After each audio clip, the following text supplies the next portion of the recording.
Hi, I'm Nick Palmisano, and this is the Bad News Network.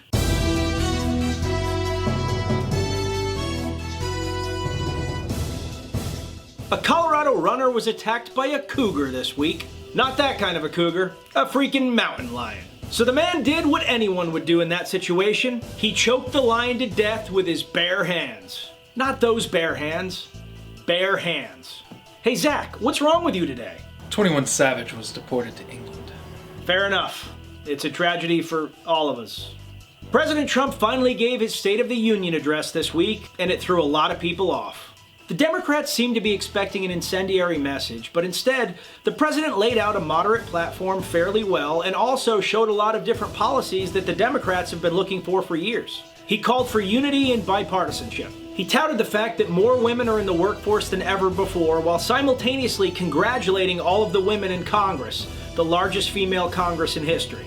The result of that comment was a cheer that emanated throughout the chamber and turned into a chant of USA, USA, USA, which kind of made the whole event sound more like a WWE thing than, the State of the Union address, but that was cool. He laid out his most cogent argument thus far for why he believes America should build a wall and what that wall would look like.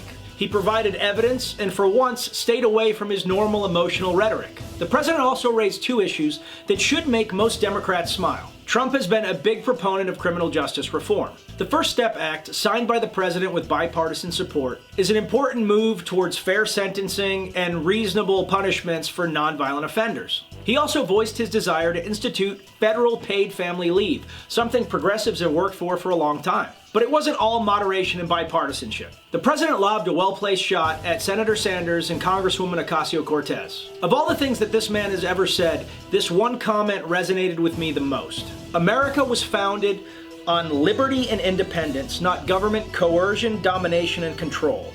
We are born free, and we will stay free. Tonight, we renew our resolve that America will never be a socialist country. A sidebar here.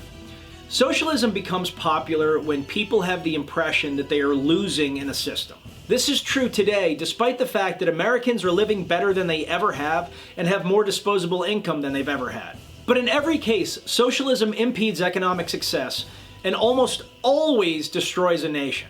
When you take away the ability for producers to win in favor of propping up non-producers who aren't adding to the economy, you take away incentives to do better. And you don't just have to look at countries that have clearly failed, like Greece and Venezuela. You can look at Sweden. Socialists like to tout Sweden as the crowning achievement of socialism. There's only one problem with that. Sweden is not a socialist country and never has been. In the 1950s, Sweden was the fastest growing economy in the world. Its success was so great and its resources were so plentiful that in 1964 it began instituting some socialist policies with the intention of propping up some of those that were less fortunate. They did so by building an enormous welfare state and using a redistribution of wealth through taxes, which is very similar to the plan that American socialists are trying to implement today. The Swedish economy tanked and went from a powerhouse to a very stagnant economy.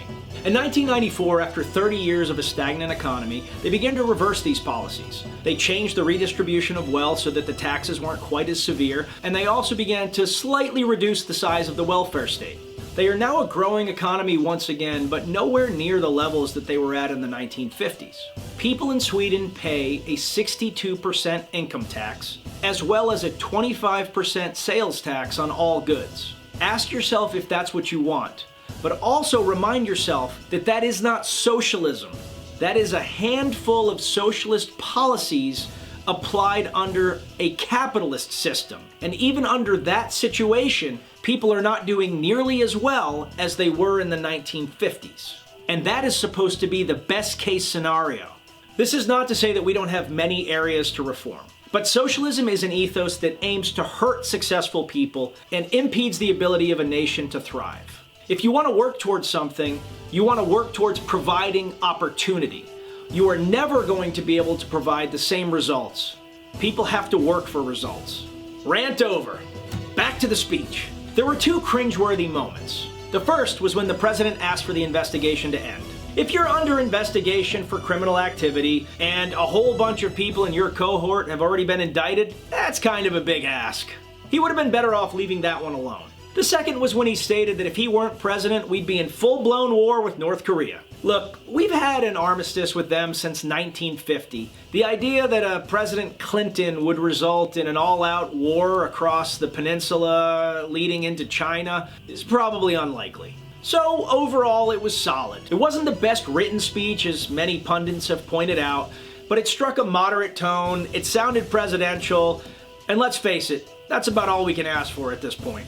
Senator Warren was asked by an MSNBC field reporter this week why she entered American Indian under race and ethnicity on her law school application. In response, she launched into a detailed explanation of how family histories get passed down verbally from generation to generation, and a lot of times things can be misconstrued and blah blah blah blah. She lied to get a leg up, she's never going to admit it, let's just move on, shall we? As you can imagine, the Cherokee tribe wasn't tickled by this admission. After several calls from tribal elders, Warren finally admitted that only a tribe can determine native status. Well, it's good to see that she figured this out after a paltry 69 years. 69. In shutdown news, negotiators are saying that they need to get a deal done by Friday if it's going to be voted on in time to prevent another shutdown. Wait, that's today. They're not getting that shit done. Not a chance in hell. Zach, hit it! Take me down to Shutdown City where the New Deal's green and Senate's petty. Oh, won't you please shut me down?